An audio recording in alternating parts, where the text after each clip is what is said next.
is up 22% since the beginning of the strike. Nobody's even paying attention. They have a 1.5 million cash flow right now because they're not in production on anything. Ask them what they're doing with the money. You think people should continue to subscribe to Netflix? I think they should cancel until the strike is over. Just cancel Netflix, right? Cancel Netflix. They have so much cash flow sitting around, they could easily pay us all like a higher wage and still have $1 billion left over. It's a principle. They don't want you to have any power, any control. That's it right there. They don't want the union to take control or have any power over what they're up to, which is a lot of algorithms and AI and their shareholders. How do you explain, since the WGA went on strike, that the price of their stock has shot up 22%? It is currently at $417 this morning. And how the hell is that possible?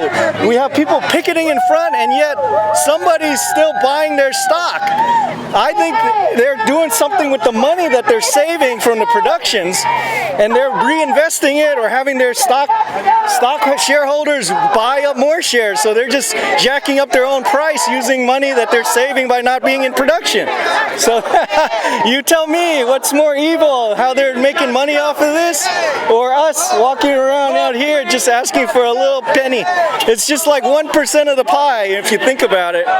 What's your name? I'm Ed, yeah. How long have you been an actor? I've been Screen Actors Guild since 2010. Yeah. And it sounds like a lot of actors have said it's an existential crisis if they don't win this. Yeah, I mean, this might be the last time we have a chance to get a better contract because AI will be even better in about 3 years. I've seen how video games have developed to photorealistic characters that are generated in a computer, and the voices and the acting and the facial expressions are getting more and more realistic.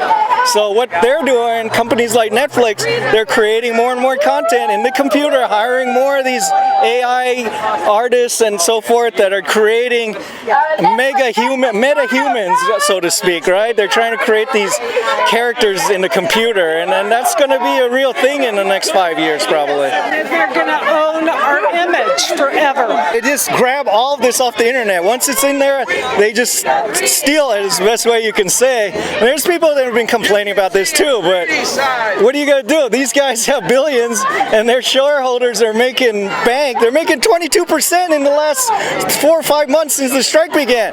Who the hell makes 22% in 4 months? Nobody except them right now. I mean, most people don't even get 10% in their bank account or 5% in bank account. So you tell me, somebody's getting rich off of the strike, and it's not us. I'm Robert Curé. I'm a member of SAG AFTRA. I'm an executive board member as well.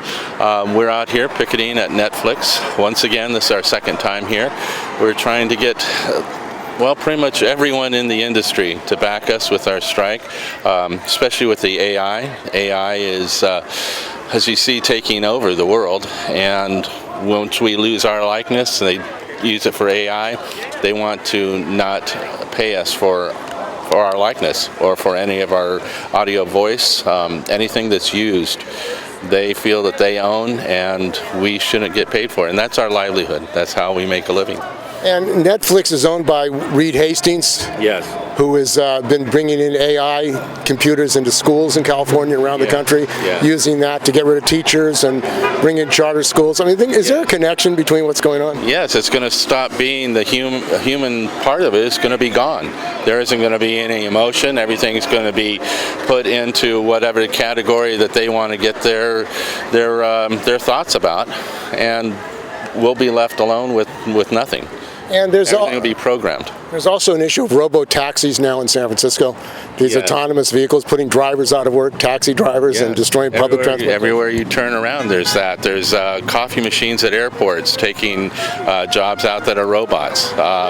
Everywhere you look, it's going to be the middle class, lower class, everything's going to be eliminated, and all you'll have is upper class. Well, the writers have said this is an existential crisis. I mean, they feel that the existence of the industry is at question.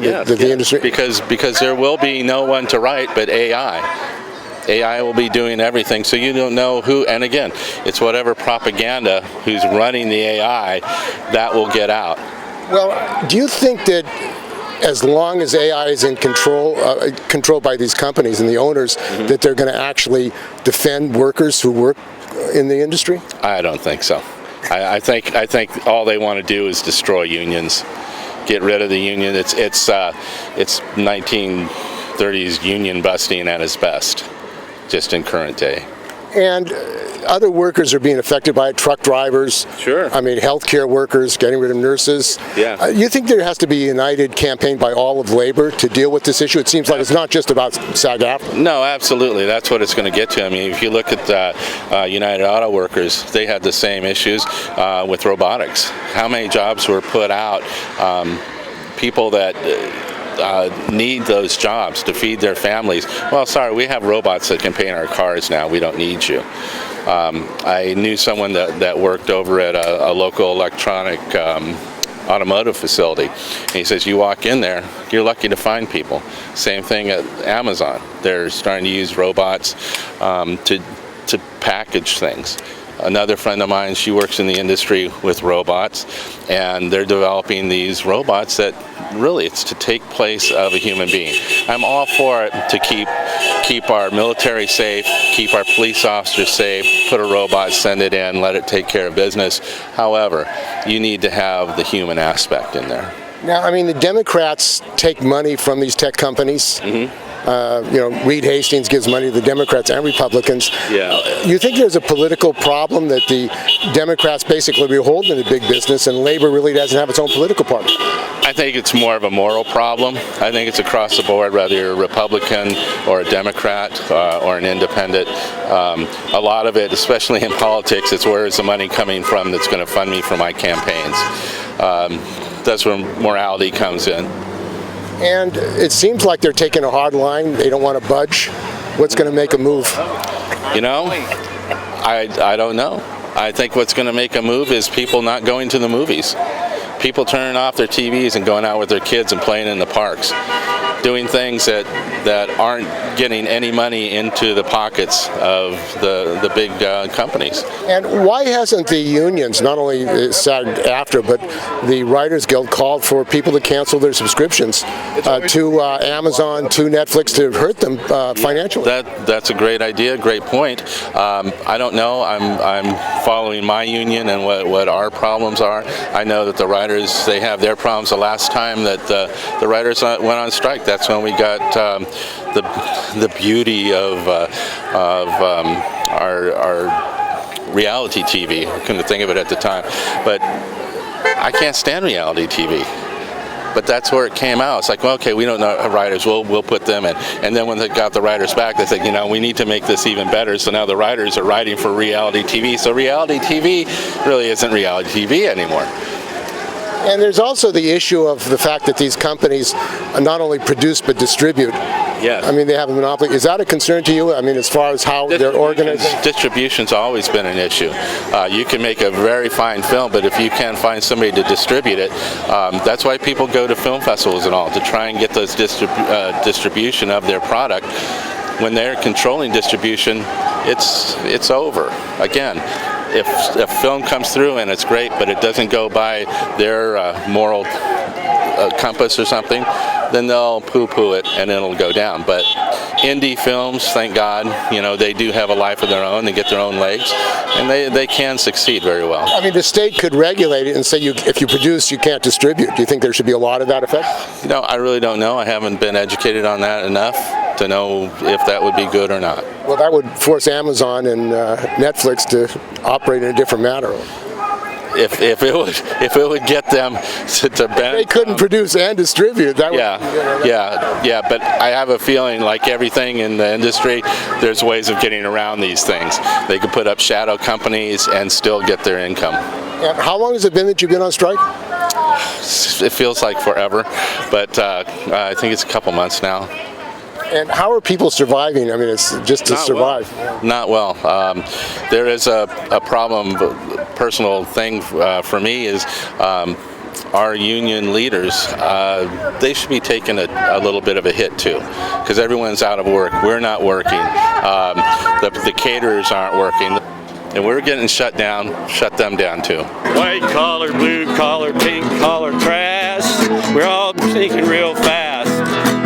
Every single day they're taking our rights away. Well, the first to go are the working class, but crawling on my knees ain't my cup of tea. I'd rather kick a little ass, because hard times are fighting times. I say hard times are fighting times. Hard times are fighting times for you and me. I'm Reed Hastings. Are you an actor? I am an actor. And why are you out here today? I'm here today to support my fellow actors because what's happening is not fair. So as an actor, I'm also a local physician here in the Bay Area. And the one thing that has really hit home is a lot of actors can't afford healthcare and are not allowed with the income that they have to get healthcare. And that especially hits home. So as a physician and as an actor, I have that unique perspective of both avenues. Well, the healthcare companies are doing very well. Kaiser and Sutter, and I mean, they seem to be making a lot of profits, but they're cutting back on workers. That is very true, but for the everyday person, for the actors, for everybody in the industry right now, that's unfortunate. Well, I mean, Gavin Newsom, the governor, promised that we were going to have public health care, single payer in California. What happened? Good question. It's been quite some time and nothing's happened. And so as a physician, I mean, I see that happen all the time. I have lots of patients that come in with different types of insurances, can't get treated. I mean, I can't even see certain patients in my office because they just don't have the right insurance. Sounds like chaos in the healthcare industry. It can be, yeah, unfortunately. But we're doing everything that we can to help patients in every way we can. And just like healthcare, all my fellow actors here in the Bay Area, we want to do everything possible to help them as well. And a lot of actors, actresses, and writers may lose their health care. And if they have family situations, if they have cancer, what does that mean to lose your health care in the midst of this struggle?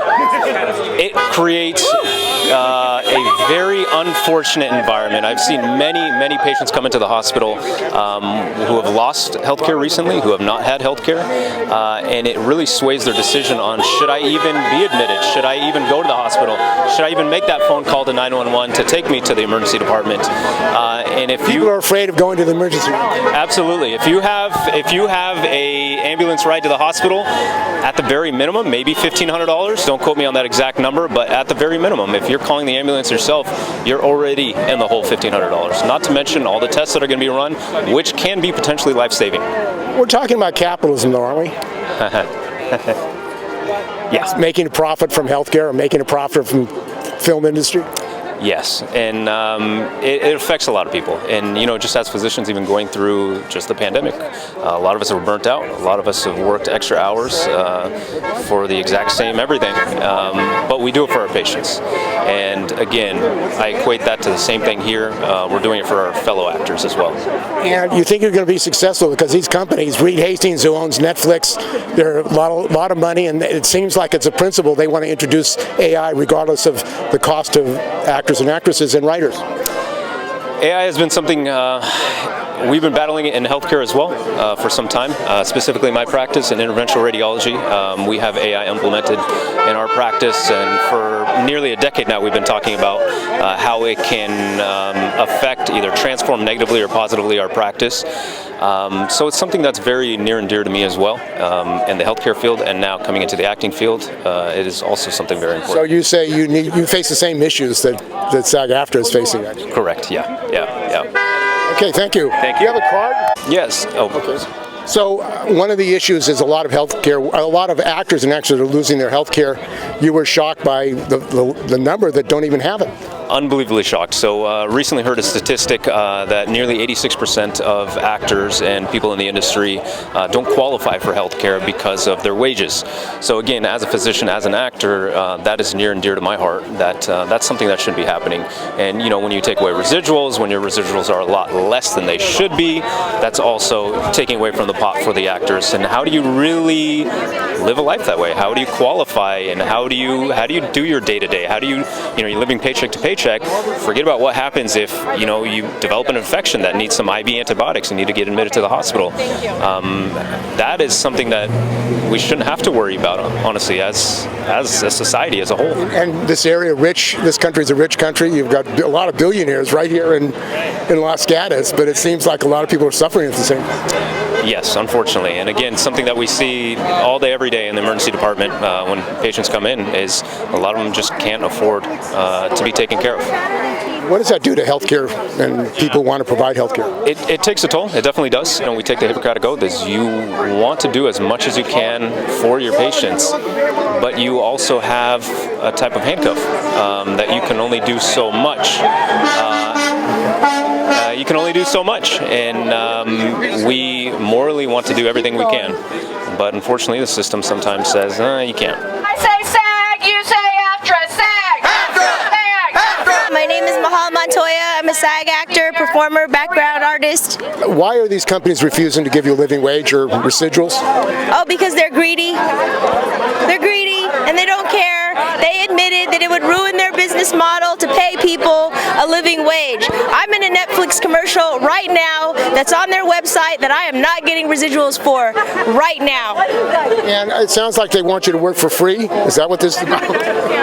Slave labor? As possible. They want to pay as little as possible. And Netflix, Reed Hastings is the owner. He's making billions of dollars. I mean, do you think that AI that can be controlled by these people and not hurt people? Because it seems like the reason they're putting a lot of money into development of AI is to get rid of workers. Absolutely. And people who work for Netflix, you need to be put on notice because they're going to get rid of your jobs too. And that CEO making 5 figures a day, he's a clown. And it seems also there's the issue of vertical distribution. They make, produce, and then they distribute. Do you think that should be allowed? I mean, they need to pay for it. They need to pay their licensing. They need to pay for their actors. They need to pay their talent. If their intention is to make non-union work and make product that they can sell and skim off the blood and the life of human beings, shame on them.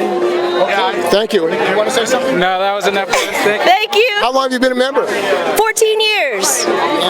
Do you like the industry? I mean, I love the industry. It puts food on my table. I have health care. I've had residuals. It's been my bread and butter. I'm also a licensed attorney, and that's something this industry supported me in taking and passing the bar exam. And the issue of AI, it sounds like it affects other workers.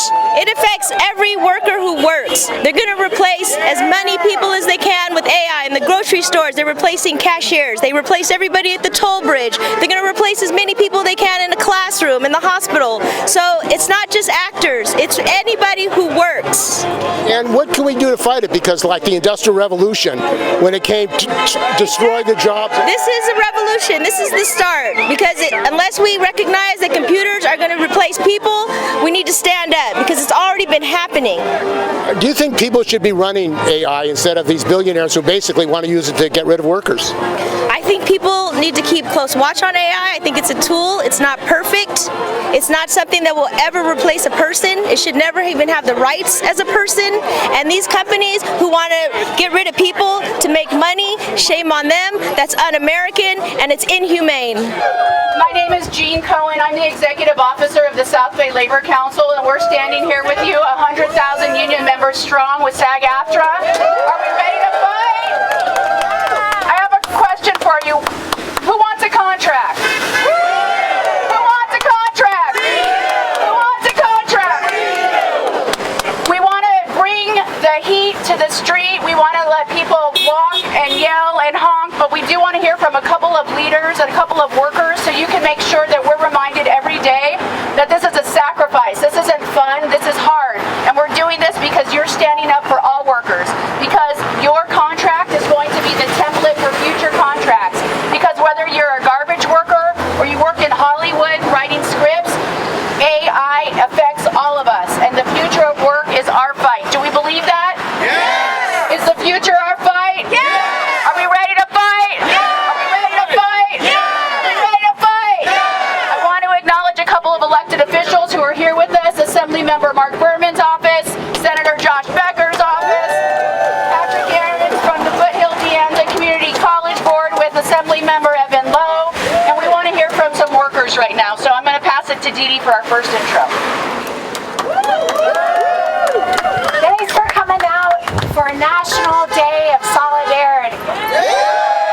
Thank you so much, Jean Cohen. You've been amazing. The South Bay Labor Council has been incredible support, especially here in Los Gatos. I'm Dee Dee Escobedo, If I haven't met you already, I'm the Assistant Executive Director of the San Francisco Northern California Local, and it's great to see you all here today. Thank you so much. I'm here to introduce Catherine Howell, our President. First, I just want to keep it quick and let you know these are, in my mind, boils down to three things: compensation, consent, and collaboration. Compensation. Is it fair to get paid equitable wages that keep up with inflation? Yes. Is it fair that these companies that profit from your artistry share the revenue? Yes. Now for consent, is it fair that they ask you to use your image before they place it? Yes. It's not just a blanket check with AI. And is it fair to be compensated for use of AI? Yes. All right. And collaboration. All we're asking is for the major studios and streamers to come back to the table. We meet every 3 years to make sure that compensation and consent stay on track with the market value. And we're just asking for what's fair. So what we're asking is to negotiate. So negotiate so we can collaborate.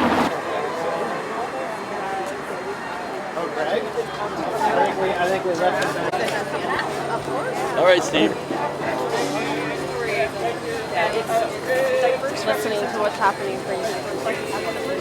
It's around that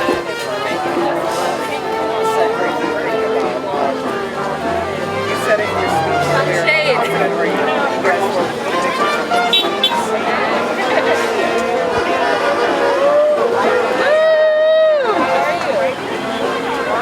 And then I guess I forgot to ask what today's specifically is. This shit ain't going to write itself. What do you? That's exactly right.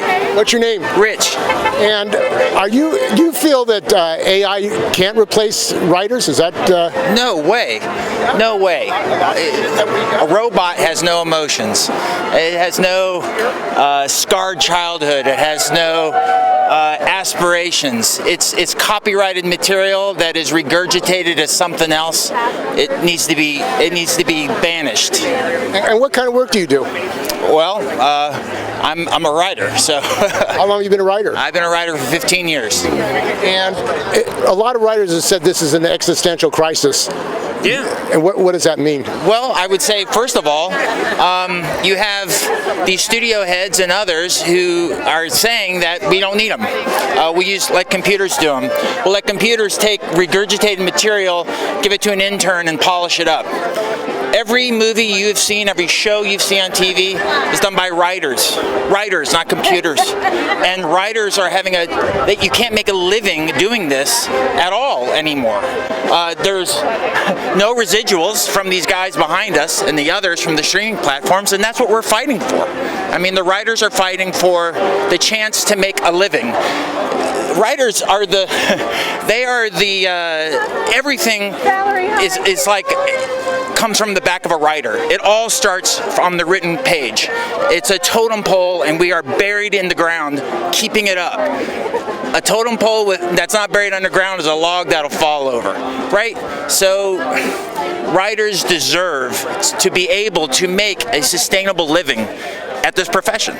And AI is coming in everywhere: hospitals, teachers, truckers, robo-taxis in San Francisco. They want to get rid of the taxi drivers. It seems like there's a war on working people, and that these companies like Netflix, Reed Hastings, they don't care about workers. They want to make more profits. How do you stop that drive for profits by the development of AI?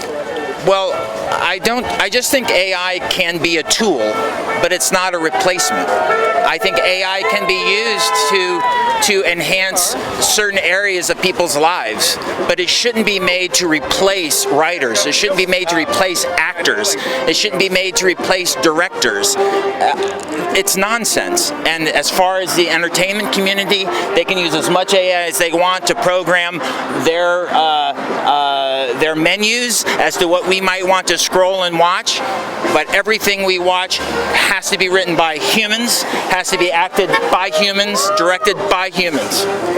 But do you think that AI, if they're in charge of AI, you really can defend yourself? Because in every industry, the owners of these industries are using AI to get rid of workers. I mean, that's the drive in not just America, but around the world.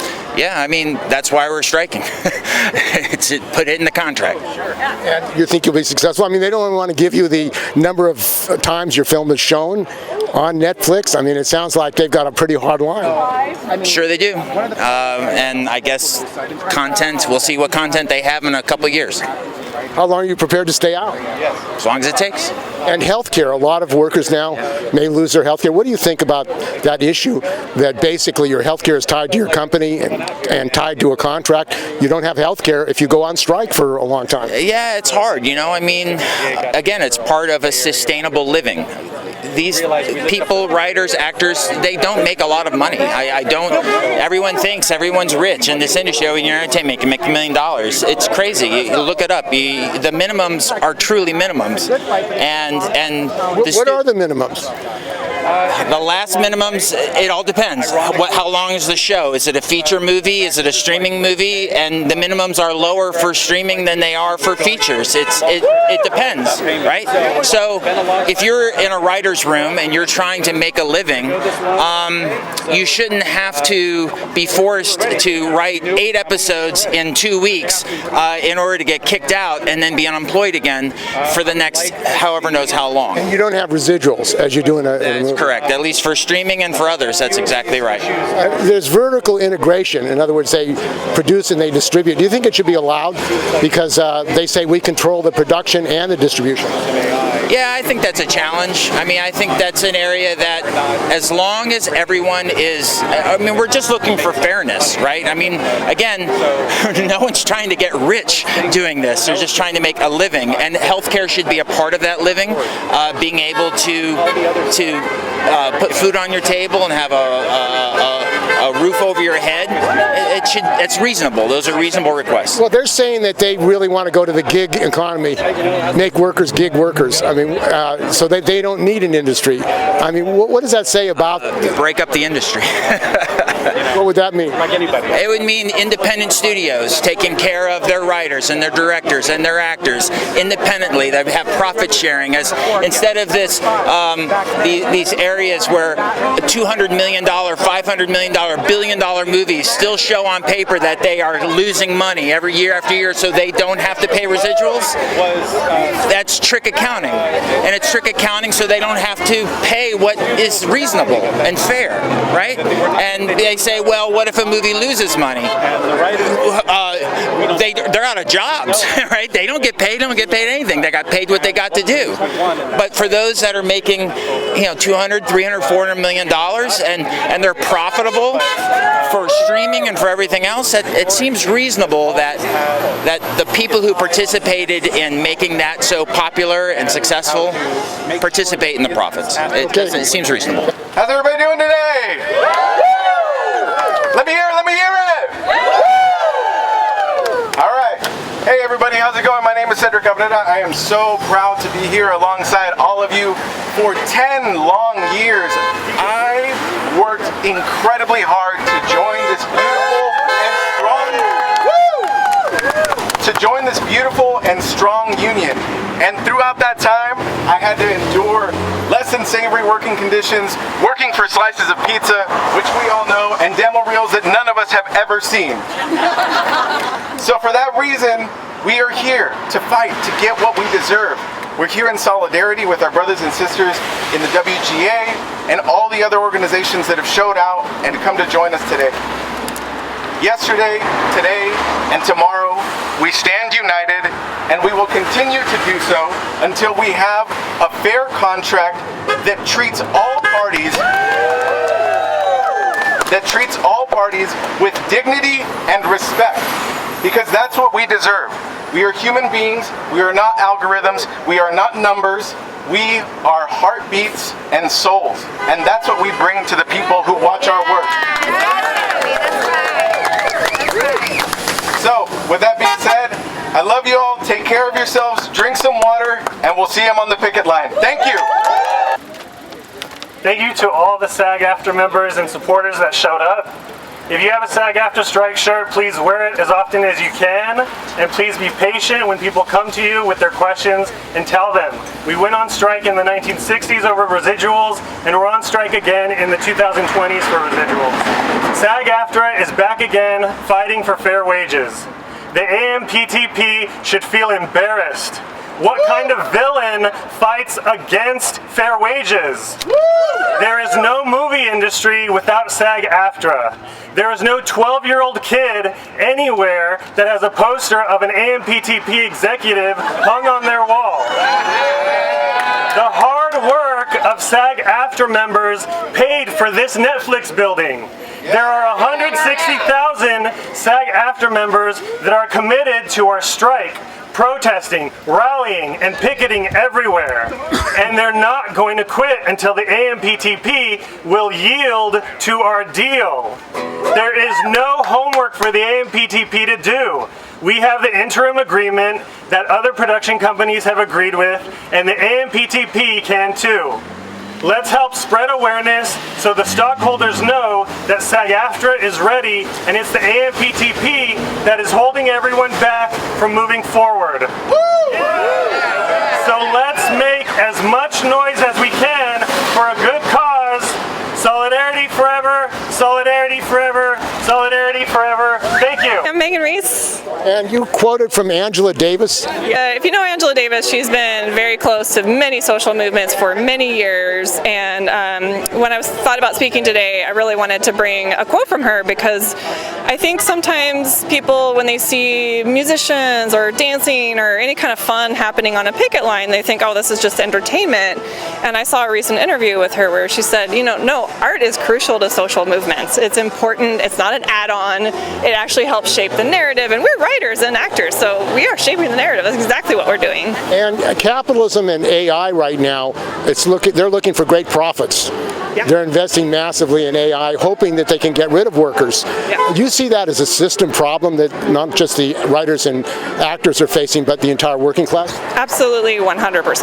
Absolutely. I think there are a few people who will profit greatly from there being more AI and less humans. And I also think that society is going to suffer gigantically if we don't put some shape to that now. Well, Reed Hastings, who owns Netflix, has been involved in schools, charter schools, privatization of public education, bringing in computers to get rid of teachers. Do you think that these people should be allowed to be in control of AI, because it seems they're driven by making more profit, getting rid of workers? Oh, hell no. Hell no. No. Humans are always going to need humans, and I think we need to come to grips with that and be reminded of our humanity, and be reminded how important coming together is. How important sharing stories are. How important it is to be there in a time of crisis. I don't want a robot to address my wounds if I just been in a car accident. I want a human person who can empathize and sit with me, and if that means holding my hand while I cry, I want that. You're not going to accept a robot holding your hand? I don't think so, no. I really don't think so. I mean, we were promised in the Jetsons, like flying cars and robot maids. Can't I just get AI to make me coffee in the morning? And coffee workers are replacing coffee workers with automatic machines. I mean, Goldman Sachs has said 350 million workers may lose their job. And a lot of writers have said this is an existential crisis. Absolutely. What's going to happen if you lose this struggle? Oh, I don't think we're going to lose. I think it's going to take some time, and it might not happen this time around exactly how we want, but we're not going to lose. We're not going to lose. And the rest of the labor movement, all the other workers who are being affected by it, truckers, healthcare workers, educators, it seems like they're not really coming together. We're talking millions of workers to really fight this system. It seems like a system problem. Oh, I think there is. I've been picketing in LA, and the writers and actors came out to support the UPS workers. We've come out to support the Starbucks workers. I think that the solidarity amongst workers is starting to happen, and I think that because people understand TV and film, and they love TV and film, when they see that the creators of their beloved characters, or the people who portray their beloved characters, are potentially not going to have work. I think that they care and that they want us to help them, gain support for all of the workers. So do you think it's time for a general strike in this country? Oh, I mean, yeah, I've been thinking about that for a while. Yeah, yes. And my dad would say yes and would have said that 4 decades ago. What did your dad do? He was a member of SNCC. He used to do work trying to help voter registration in the South. He's, a long time. They're trying to take away in the South now. Oh, of course they are. Yeah, they will not win that one either. I come from a long line of people who care about people and want the world to be full of people who are doing okay. And it seems like there's a strike wave in this country now. Yeah. Auto workers or Teamsters may have gone out. Workers all over are fed up. You think it's going to grow? Oh yeah, I absolutely do, and I'm here for it. Hi, I'm Eric Brahm, an actor. I'm a member of SAG AFTRA. And we're out in front of Netflix here today. That's right. It's a rich country. Reed Hastings is very wealthy. Sounds like he doesn't want to pay you guys anything. That's right. And they also don't want to tell us what things get viewed. They would like to hide everything. They also want to turn us into little pixelated robots that they can put in anything they want without giving us anything for it. So I got to be honest, they're the bad guys at the moment. They really are. And it sounds like theft if they're stealing your images or they're stealing your voices. Yeah, there are people currently. I do a lot more voiceover. I look like this, but I do voiceover, and they want to steal the voice and be able to make it say whatever they want, even if I don't agree with that. And what is it going to take? Because AI is coming in everywhere, not just in the entertainment. Regulation, most likely. Obviously, somebody in the White House might need to talk about this a little more. But I mean, we need to regulate it and figure out how it can be used to help and aid humanity as opposed to take the place of it. That sounds pretty radical. Yeah, I don't know if that is radical. I'm a human. You're a human. We're all human, right? I mean, we're out here trying to say, don't replace us with robots. Enjoy your robot. Some people would say, well, that's socialism. Oh, geez. Well, what a terrible thing to take care of everybody. I'm sorry. I don't feel bad when you say that, But I mean, the wealth that's being generated by these companies, it seems like it's going to a small number of people. The executives are making millions, hundreds of millions of dollars. Yeah, well, I mean, anytime you have a business that is meant to make profit for people that have invested into it, then they don't care what happens along the way as long as there's a fat dividend check. That's all they really care about. So you have to put a little humanity in there and say that's enough. Come on, man. I mean, pay the people that are helping you sell your networks. If you don't have the shows that people are excited to watch and the actors and the writers that are involved in that, then you're not going to have anything. You're going to be out here putting out, I don't know, anything you can. Probably watch. I'm assuming that grass growing is going to be the next show that they put on Netflix. It'll be 24 hours a day, just grass growing very slowly. What's happening here is that we are demonstrating for the fact that the large streaming companies, the production houses, don't want to pay us residuals for our work. They want to take our members' images and use those in perpetuity without our permission. They want to use AI to manipulate those images any way they want to. And the bottom line is they really think they can do business without us, and we disagree. And it sounds like the streaming companies particularly, who actually produce and then distribute, they say we can do what we want. Reed Hastings and the other owners, Bezos. How long is it going to take? Because it's not only AI an issue in this industry, it's an issue in trucking, it's an industry in healthcare, it's an industry in education. It seems like it's every industry is threatened by this. It absolutely is. And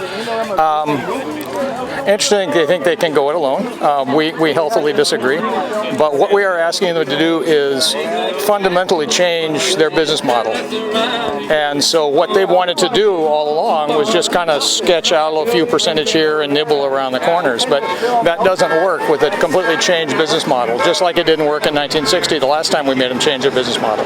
I don't think this is going to be a quick strike. I don't think that we have enlightened enough brains in the AMPTP that can sit down and say, okay, I guess we are going to have to do the legwork to dig up a new business model that will accommodate paying a living wage to our actors. Because, guess what?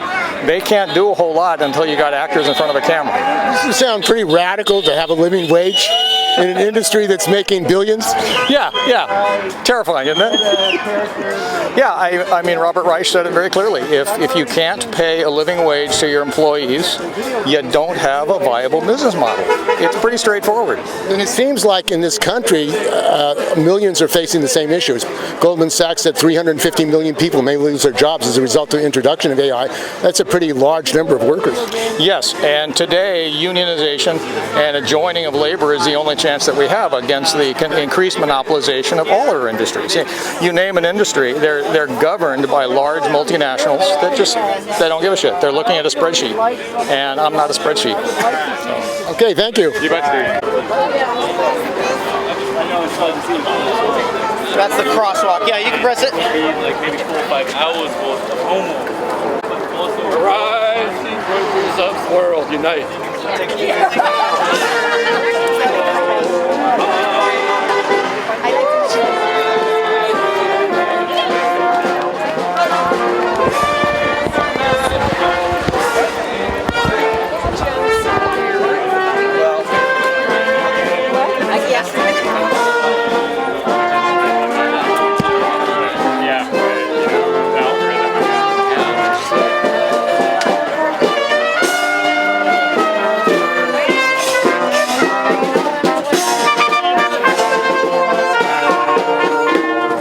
My name is Yesenia Espinoza, and I am a rep for Local here at 19. And why are you here today? I am here today to support our brothers and sisters in solidarity and unite together. And are you facing AI too? They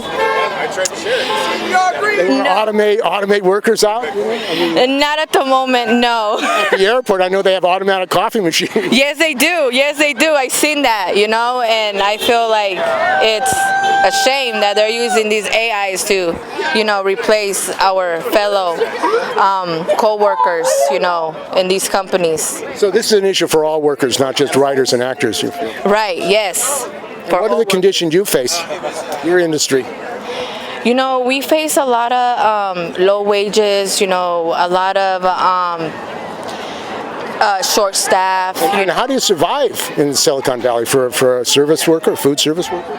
I'm a food service worker, and you know, a lot of our co-workers have to work 2 or 3 times, you know, 3 or 2 jobs at a time, and that is just so bad, you know. They have no time for family, they have no time for anything. Slaves. Yes, slaves. That's the word, slaves.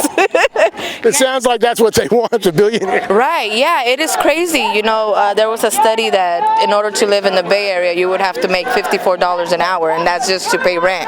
We're not even close to that, not even halfway. And there's a struggle in Los Angeles over housing. Right. You know, the hotel and restaurant workers are trying to get these companies to provide housing. They can't live, they have to drive 2 or 3 hours. Right, that is insane. It is insane because, you know, LA is a very popular area, you know, and a bunch of tourists go out there, and then you have all these celebrities, you know, that go and do events, and it's just ridiculous that they won't do, you know, more for our people that are out here. I lost my job and I got hoarse.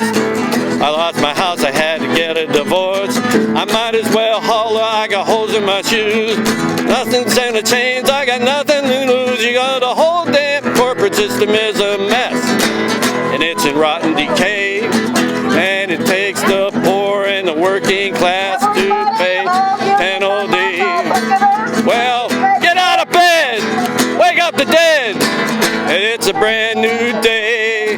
Cause hard times are fighting times. Hard times are fighting times. I said hard times are fighting times for you and me. I say writers, musicians,